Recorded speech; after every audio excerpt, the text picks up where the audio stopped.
নিজেদেরকে মানুষ বলতে ঘেন্না হচ্ছে আজ। ভগবান আমাদেরকে মানুষ রূপে পাঠিয়েছিল পশু পাখিদেরকে রক্ষা করার জন্য, সেখানে মানব জাতি সেই পশুদেরকে নির্মমভাবে হত্যা করছে। বাহ, কি সমাজ আমাদের, কি মানব সভ্যতা আমাদের। বন্ধুরা, তোমরা সবাই জানো যে গতকাল একটা নিউজ বেরিয়েছে, আমরা দেখতে পাচ্ছি বিভিন্ন জায়গায়, ফেসবুকে পোস্ট করছে অনেকে। একটা গর্ভবতী হাতিকে কিভাবে নির্মমভাবে মানুষ হত্যা করেছে। মানুষ কি জানোয়ারের থেকেও অধম হয়ে যাচ্ছে দিনকে দিন। এত নোংরা নোংরা কিছু ঘটনা ঘটছে, আমরা দেখতে পাচ্ছি চোখের সামনে। সেখানে দাঁড়িয়ে একটা নির্মম পশু হাতি, হস্তি, হাতি তো আমরা বলি আমাদের হিন্দুদের মানে ভগবানের অংশ হাতি, ঠিক আছে। আমরা গণেশ পুজো করি, আমরা জানি এই বিষয়টা যে হাতি হত্যা মানে এর মতো বড় পাপ। ইভেন যে কোনো পশু পাখি মানুষ যে কোনো কিছু হত্যা জিনিসটাই কিন্তু পাপ কাজ। হ্যাঁ, সবার আগে আমি আর একটা কথা বলতে চাই যে আমরা যেই কথা বলছি এই প্রসঙ্গটা নিয়ে, সেটা তো অবশ্যই বলবো, প্রতিবাদ অবশ্যই করব। একটা মানুষ মারা গেলে বা একটা মানুষকে নির্মমভাবে টর্চার করে হত্যা করা হলেও ঠিক যেরকম শোক পালন হয়, যেরকম আমরা জাস্টিস চাই, ঠিক তেমনই পশু হত্যার ক্ষেত্রেও, এই হাতিটার ক্ষেত্রেও তেমনভাবেই আমরা কিন্তু জাস্টিস চাইবো অ্যান্ড প্রতিবাদ করব। এখন প্রসঙ্গটা হচ্ছে, অনেকেই আমায় বলতে পারো কমেন্ট বক্সে যে অর্পণদা, তুমি যে এত বড় বড় কথা বলছো একটা হাতি মারা গিয়েছে বলে, তুমি তো বেশ মটন খাচ্ছ, চিকেন খাচ্ছ, মাছ খাচ্ছ, খাসির মাংস, মুরগির মাংস, মাছ, বেশ এলাহি তো রোজই খাচ্ছ। তুমি কি নিরামিষ ভোজি? তুমি তো আমিষ ভোজি নিশ্চয়ই, নাকি তুমি ওসব খাও না? মাছের ঝাল খাও না, ঠিক আছে, মাংস তরকারি খাও না, বেশ তো মটন বিরিয়ানি, চিকেন বিরিয়ানি খেয়ে নিচ্ছ। এটা অনেকের প্রশ্ন থাকতেই পারে, সেখানে আমি একটা ব্যাখ্যা দিচ্ছি। দেখো, এই জিনিসগুলো তো চিরকাল হয়ে আসছে, ঠিক আছে। যেমন যে কোনো জিনিস আমদানি হয়, রপ্তানি হয়, যে কোনো জিনিস চাষ করা হয়, মাছের চাষ করা হয়, সেইটা অন্য একটা বিষয়, সেটাও ভুল আমাদের, অবশ্যই ভুল, আমি মাথা পেতে স্বীকার করছি। আমরা আজকে এত বড় বড় কথা বলছি পশু হত্যা, পাখি হত্যা নিয়ে, বাট আমরা তো সেগুলো খাচ্ছি রোজ রোজ, তো প্রত্যেকটা মানুষই খাচ্ছে, সেই মানুষই তো আবার প্রতিবাদ করছে।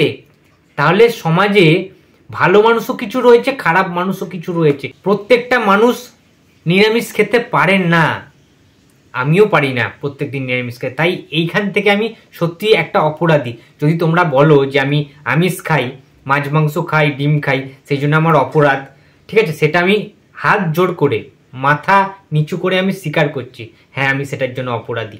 বাট সত্যি কথা বলছি, যখন এই নির্মম পরিস্থিতিগুলো চোখে পড়ে না, এই যে একটা হাতি, একটা নিষ্পাপ পশু, ঠিক আছে, তাদের কি কোনো সমাজে থাকার অধিকার নেই? তাদেরও তো ঈশ্বর পাঠিয়েছেন হাতি বানিয়ে, আমাদের যেমন মানুষ বানিয়ে পাঠিয়েছেন। আমরা তো তার মানে কোনো কিছুই করতে পারি না সমাজের জন্য। এমন কি আমরা করি? আমাদের কি কন্ট্রিবিউশন আছে সমাজে? এই যে হাতিদেরকে মারা হচ্ছে, আমরা পরে কি করতে পারি না? এই যে প্রতিবাদ করতে পারি, প্রোটেস্ট করতে পারি, কিছু কথা বলতে পারি, বাট সেই হাতিটার কি প্রাণ ফিরে আসবে? সেই হাতিটা একটা মহিলা হাতি ছিল, তোমাদেরকে বলে রাখি, সেই হাতিটা কিন্তু একটা মহিলা হাতি ছিল, তার পেটে কিন্তু সন্তান ছিল। সেই হাতিটাকে কিছু জানোয়ারের থেকে অধম মানুষজন লোহার রড, তাতে আগুন ধরিয়ে, সেই শিক দিয়ে, সেই আগুন জ্বালানো দগ্ধ সেই রড দিয়ে তাকে গিঁতে, তাকে ছুঁড়ে ছুঁড়ে সেই আগুন জ্বালা অবস্থায় তাকে পুড়িয়ে জ্বালিয়ে দগ্ধে দগ্ধে কষ্টে কষ্টে তাকে হাতিটাকে মেরে ফেলা হয়েছে। হাতি এবং তার যে বাচ্চা হাতিগুলো নিচে যারা ছিল, তারাও চিৎকার করছে, তাদের আর্তনাদ। তারা তো ওইভাবে মানুষের মতো চিৎকার করতে পারবে না যে বাঁচাও বাঁচাও। তারা তাদের মতো করে তারা বাঁচার চেষ্টা করেছে, বাঁচানোর কথা বলেছে, বাট কাকে বলবে? কে বাঁচাবে? আজকে মানুষকে রক্ষক বলা হয়, সেই মানুষই তো ভক্ষকের কাজ করছে। মানুষ আজকে মানুষদেরই ছাড়ে না। আমরা রাখি পূর্ণিমা পালন করলাম, কিন্তু সেই দিদিটাকেই তো মেরে ফেলে দেওয়া হলো। কার হাতে রাখি পড়বে এবার মানুষ? সেই দিদিটা তো আর একটা বাড়ির মেয়ে নয়, আমাদের সবার বাড়ির মেয়ে, আমাদের সবার দিদি, সেই হিসাবে দেখা উচিত। বাট মানুষকেই মানুষ সম্মান দেয় না, মেরে ফেলে দেয়। আর সামান্য হাতি, মানুষকে কি বোঝাবেন? বোঝাবার জায়গায় মানুষ আজকে নেই, ঠিক আছে। মানুষ আজকে অমানুষে পরিণত হয়েছে। এবং এই হাতিটার যেভাবে পরিণতি ঘটেছে, যেভাবে তার মৃত্যু হয়েছে, মানুষ, ঝাড়গ্রামের মানুষ, যেটা ঝাড়গ্রামে ঘটেছে, ঝাড়গ্রামের যারা মানুষরা রয়েছে, ঝাড়গ্রামের যারা অমানুষরা রয়েছে, আই এম এক্সট্রিমলি সরি, ঝাড়গ্রামের মানুষ না, যারা হাতিটাকে হত্যা করেছে, গর্ভবতী মহিলা হাতিটাকে যারা হত্যা করেছে তারা কেউ মানুষ নয়, তারা অমানুষ। ইয়েস, এটা আমি বলতে বাধ্য হচ্ছি। তাদের যদি একটুখানিও বিবেক থাকতো, একটু হলেও মনুষ্যত্ব বোধ থাকতো, মানসিকতা থাকতো, তাহলে তারা এই কাজটা, এই নির্মম হত্যাটা তারা করতে পারতো না। আজকে হাতিরা যাবে কোথায়? চারিদিকে ফ্ল্যাট, গাড়ি বাড়ি, গাছ কেটে ফেলা হচ্ছে, জঙ্গল সাফ করে দেওয়া হচ্ছে, চারিদিকে অট্টালিকা হচ্ছে। হাতিগুলো যাবে কোথায়? হাতিদের দোষ কোথায়? যদি হাতি কোনো এলাকায় এসে থাকে তাহলে বন দপ্তরের হাতে তুলে দেওয়া উচিত ছিল নাকি? এত প্রশাসন, এত কর্পোরেশন, পঞ্চায়েত, কাউকে বলে বন দপ্তরে কল করে, ফোন করে তারা দিয়ে দিতে পারতো। হত্যা কেন করবে? জীব হত্যা মহাপাপ।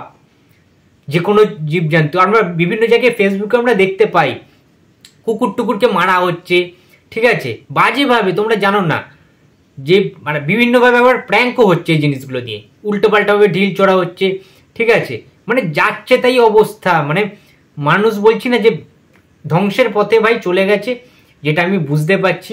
মানব সভ্যতা আর বেশি দিন থাকবে না। প্রত্যেকটা সভ্যতা, প্রত্যেকটা যুগের তো কোনো না কোনো দিন অবসান ঘটেছে।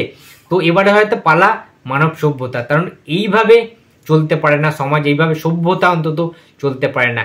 যে সভ্যতায় মানুষকে সবচেয়ে বেশি প্রাধান্য দিয়ে, সবচেয়ে বেশি গুরুত্ব দিয়ে, সবচেয়ে বেশি ক্ষমতা দিয়ে ভগবান পাঠিয়েছে, আজকে সেই মানুষই তার সেই ক্ষমতা অপব্যবহার করছে, সেই ক্ষমতার অপব্যবহার করছে মানুষ। সুতরাং তোমরা একটা জিনিস জানো বন্ধুরা, কার্মা বলে একটা জিনিস আছে, কিন্তু ঈশ্বর কিন্তু সব হিসাব রাখছেন। যে ভগবান তোমায় ক্ষমতা দিয়েছে, শক্তি দিয়েছে, বোধ বুদ্ধি দিয়েছে, কথা বলার সুযোগ দিয়েছে, দুপায়ে হাঁটতে পারছো, দুহাতে খেতে পারছো, কথা বলতে পারছো, সব কিছু, সবচেয়ে ভালো প্রাণী হিসাবে মানুষকে ভগবান জন্ম দিয়েছে, কিন্তু তারা সেই ভগবানের ক্ষমতার সুযোগটা নিয়ে সেটার অপব্যবহার করছে মানুষ। তারা আজকে অমানুষে পরিণত হয়েছে। এই ঘটনাটা জাস্টিস অবশ্যই চাই। যেমন আমরা অভয়ার জাস্টিস চেয়েছি, তেমন কিন্তু এই হাতিটার, গর্ভবতী হাতিটারও কিন্তু এই মৃত্যুর জাস্টিস অবশ্যই আমি চাইছি মনে প্রাণে। সরকার থেকে স্টেপ নেওয়া হোক, যারা যারা এই কাজটা করেছেন তাদেরকে নির্মমভাবে শাস্তি দেওয়া হোক, হত্যা করা হোক। এটা আমার দাবি, আমার জাস্টিস। এবং বলে রাখি, প্রিন্স দাও দেখলাম ভিডিও বানিয়েছে, খুব ভালো লাগলো দেখে যে আমাদের কমিউনিটির অনেকে ভিডিও বানাচ্ছে। তো আমারও এটা বলাটা প্রয়োজন ছিল। কালকেই আমি দেখেছি, অবশ্য কালকে বানাতাম, বাট অনেকটা রাত হয়ে গেছিলো আমি যে টাইমটায় দেখেছি, তাই হয়তো কালকে বানানো হয়নি আমার। বাট এটা নিয়ে অবশ্যই কথা বলা দরকার। রিচ, টিআরপি, কোনো কিছু ভিউসের আমরা আশা করছি না, ঠিক আছে। আমি মনিটাইজেশনও অফ রাখছি।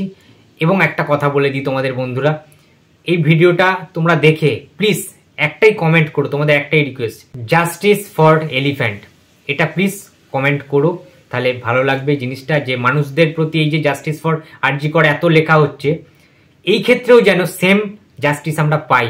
অভয়ের ক্ষেত্রেও যেমন আমরা জাস্টিস আশা করছি, খুব শীঘ্রই জাস্টিস পাবো, এই গর্ভবতী হাতিটার ক্ষেত্রেও যেন আমরা জাস্টিস পাই। সমাজটাকে শুদ্ধ করতে হবে। এবং আমি মনে করি সমাজে এত খারাপ মানুষের সত্ত্বেও কিছু তো অন্তত ভালো মানুষ আছে।